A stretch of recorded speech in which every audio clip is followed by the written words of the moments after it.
About maybe 10 or 12 years ago, a person I knew very well, had been very helpful to me in my campaigns when I was in the Senate, came to me and said she had met this very impressive young man, and he was going to start this group to go on college campuses and try to convince young Americans that ours is the greatest country in the history of the world and that Marxism was bad.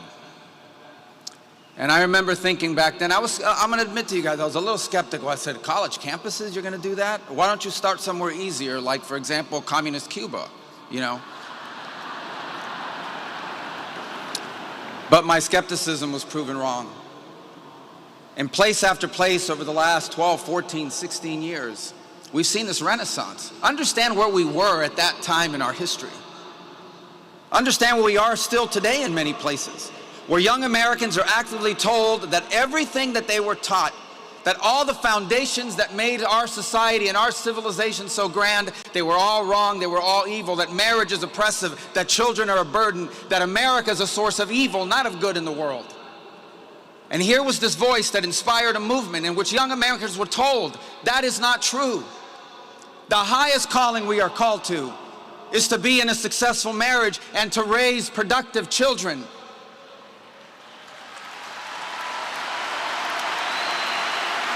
And a movement that taught them that ours was not a great country, but the greatest, most exceptional nation that has ever existed in the history of all of mankind. And that it's worth fighting for, it's worth defending, it's worth preserving, and it's worth passing on to the next generation.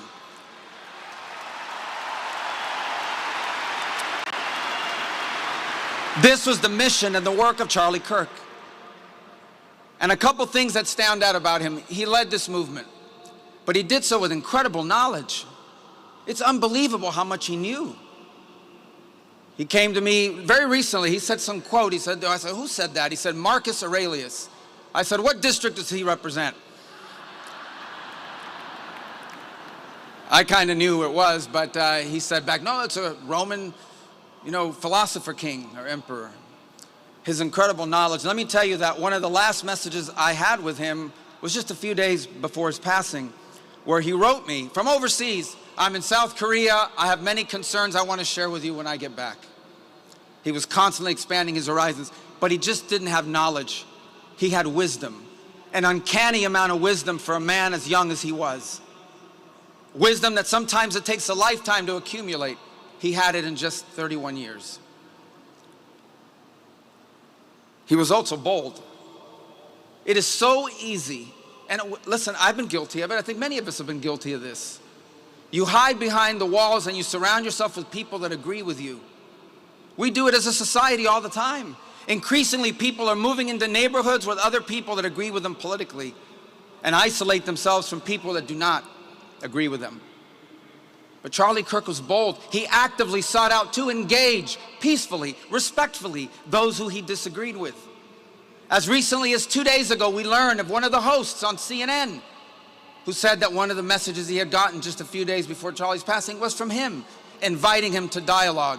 And he did this on campuses, he did this on podcasts, he did this on radio shows, he did this on television shows. Time and again, he sought to engage those he disagreed with because he understood that we were not created to isolate ourselves from one another, but to engage. The irony in all this is that what our nation needs, one of the many things it needs, is the ability to discuss our differences openly, honestly, peacefully, respectfully. And Charlie Kirk did that more than anyone alive in America today is doing.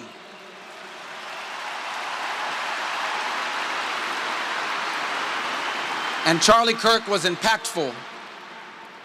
Impactful because of all the things I've said, but look around this place. There's 100-something thousand people here. The President of the United States is here. His entire cabinet is here. Television outlets and media outlets from all over the world are covering this. I just came from overseas, and every country I stopped, they gave us their condolences for his passing. Impactful. In just 31 years of life, he made a difference. He mattered, and he will matter now more than he ever has before. And let me close with this. How do you remember? This is a memorial service. It's to honor him. How do you best remember it? I'll take the liberty of saying what I think we can best do. Look, I think he had a tremendous impact on young Americans in general. I think he had a very special and direct impact on young men in this country. That's one of the greatest developments I've seen. It's been very positive. I think we remember him for that.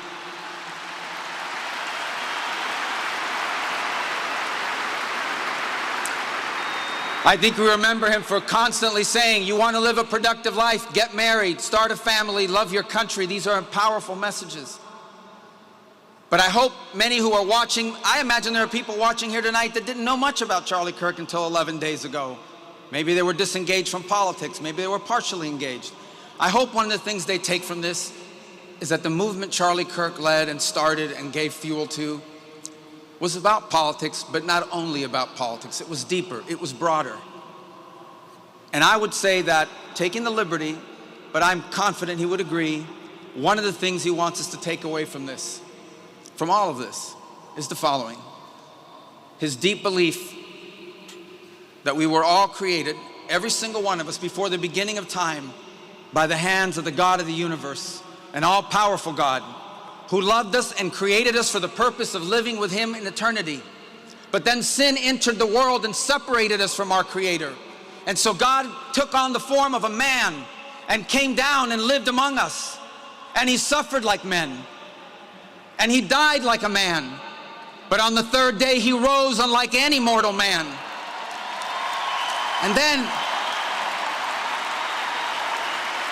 And to prove any doubters wrong, he ate with his disciples so they could see, and they touched his wounds. He didn't rise as a ghost or as a spirit, but as flesh. And then he rose to the heaven, but he promised he would return, and he will. And when he returns, because he took on that death, because he carried that cross, we were freed from the sin that separated us from him. And when he returns, there will be a new heaven and a new earth, and we will all be together, and we are going to have a great reunion there again with Charlie and all the people we love. Thank you, and God bless you.